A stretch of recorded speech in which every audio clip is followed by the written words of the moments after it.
শেখ মুজিবুর রহমানের গালি দিলে তোমার কলিজা আগুন লেগে যায়। বিএনপি এলাকা বাড়ি ঘর জ্বালায় হুজুর গরম ডিম দিয়ে কি পরিমাণ দিছ।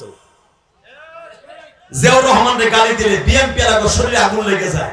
চরমনায়ের মুরিদরা পিসাবে গালি দিলে আগুন লেগে যায়। জামাত ইসলাম মওদুদিরে গালি দিলে কলিজায় লেগে যায়। এদের চাইতে মনে হয় আমার নবীর নেতাটা কম।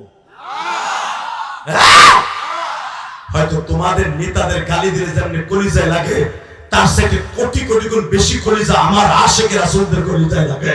নবীর যদি কেউ গালি দেয়, মান সাব্বা নাবিয়ান ফাকতুলু, মান সাব্বা নাবিয়ান ফাকতুলু, মান সাব্বা নাবিয়ান ফাকতুলু।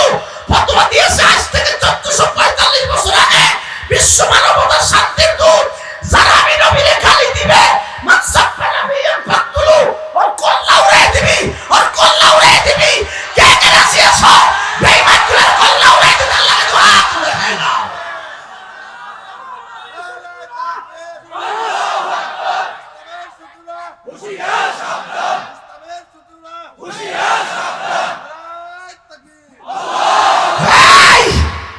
আলী বলে আমার গায়ে হাত দিয়ে ভাইবো না, জিতে গেছো।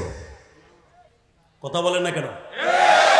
টুঙ্গি ইস্তিমায় যেভাবে আলেমদেরকে মারছো, ভাবতেছো জিতে গেছো। না, আলেমদের গায়ে যারা হাত দেবে টুলু টুমুর ওই জমিনে ওই শরীরে পছন্দ ধরবে, পছন্দ ধরবে, পছন্দ ধরবে।